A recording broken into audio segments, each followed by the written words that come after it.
Kun ɗau shekaru da dama kuna son ku fara amfani da FL Studio, amma ba ku san hanyoyin da za ku bi domin ku fara ba. Ku kwantar da hankalinku, dama ta biyo ku har gida. Jama'a ina muku maraba da zuwa a cikin YouTube channel ina mai suna ST Beat. Ni ne mai suna Simpletouch KefaZz. Kamar yadda last episode ɗinmu, na yi muku alkawari akan zan nuna muku yadda za ku fara amfani da FL. Na nuna muku yadda za ku installing FL kuma na san da cewa yanzu kowa yana da shi a cikin kwamfutarsa. So ba tare da ɓata lokaci ba aka ce alkawari kaya ce. So ya zama dole in sauke wannan kaya ɗin yanzu.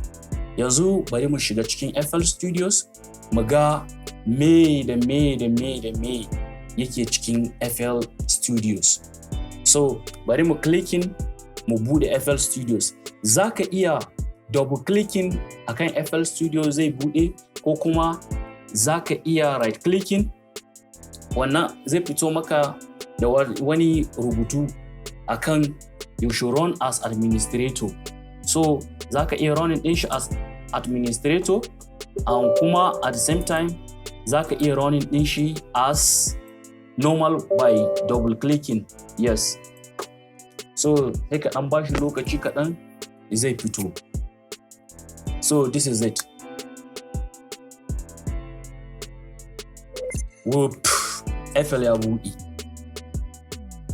Kaga abubuwa da yawa a cikin FL ɗin nan. Gaba ɗaya na san da cewa wa'insunku da farko da suka buɗe suka gani za su ce kai to daga ina zan fara? Me zan yi? Ina zan taɓa? Ka kwantar da hankalinka. Yanzu zan fara nuna maka ko zan nuna muku yadda za ku fara amfani da FL Studios. Abu guda 5 nake son zan yi magana a kansu. Tools bar, wa'innan abubuwan da kuke gani daga nan ya bi haka, duka su ne tools bar ɗinmu, kuma duk suna da amfani a cikin FL Studio. Abu na farko shine file. Idan in ka clicking, ka left clicking, file ɗin nan zai nuna maka abubuwa da yawa. Abu na farko shine new basic 808 with limiter. That is, duk lokacin da idan in ka bude FL Studio zai fito maka da 808 kick, that is 808 drum da ganga da yake da 808, sannan kuma da clap da kuma hi-hat da kuma snare ɗinka. Ga sunan abubuwa guda 4 zai fito maka da shi. So shine amfanin wannan new basic 808 with limiter. Za ka iya mai da shi ya zama empty idan in kana so, ko kuma idan in kana da naka presets ɗin ko kuma settings ɗinka da za ka yi a nan gaba, zan koya muku yadda za ka iya setting wannan abu. So abu na biyu shine new from template. Wannan injiniyoyin FL Studio su suka kikiro wa'annan saboda ya sa aikinka ya zama da sauki a FL Studios.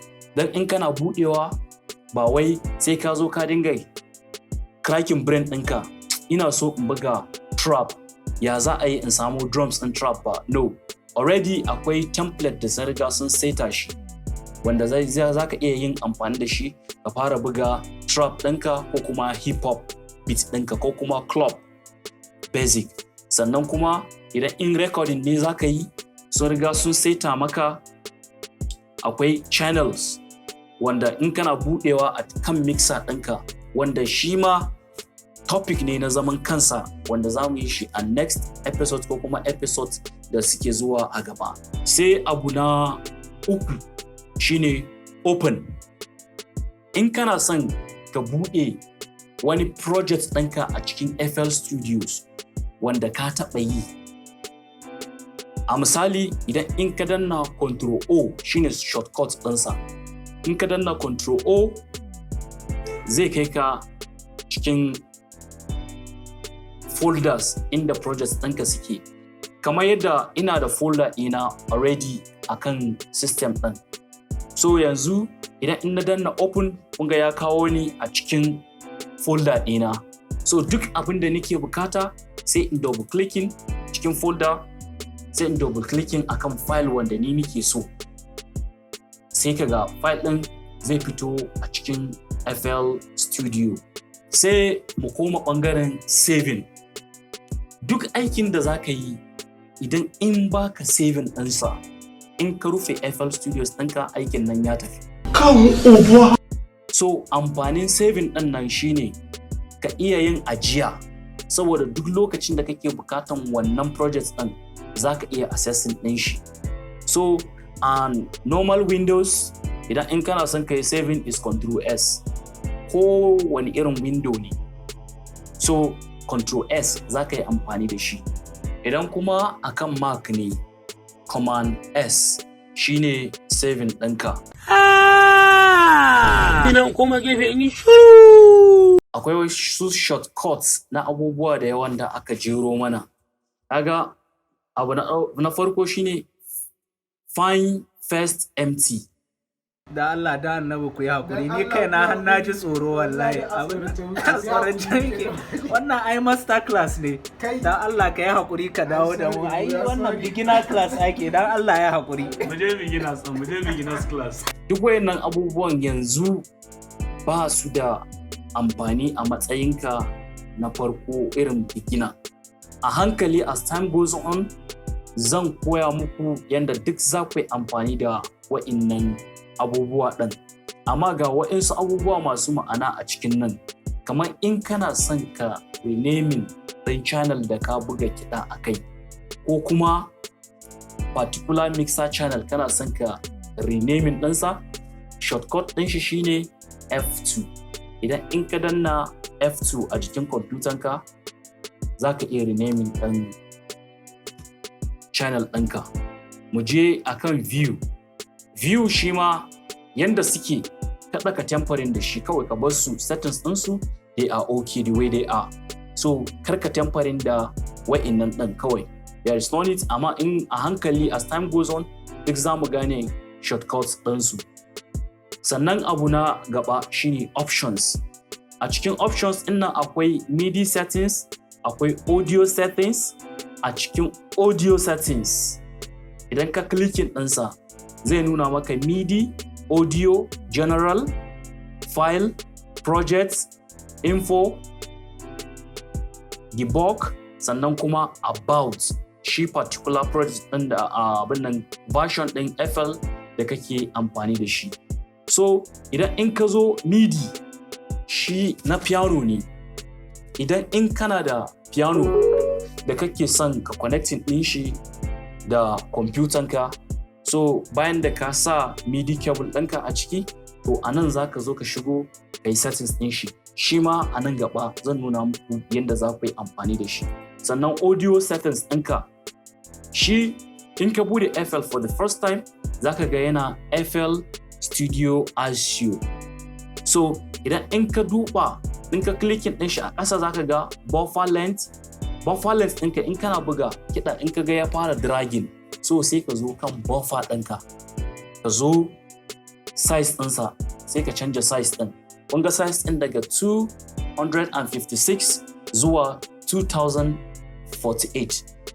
Duk wa'innan range ne wanda za ku iya setting ɗin shi saboda ya avoiding latency a production ɗinku. A nan gaba duk za ku gane me nake nufi da wa'innan abubuwa ɗin. So sai muka je general. A general ɗin akwai settings da dama a cikinsa.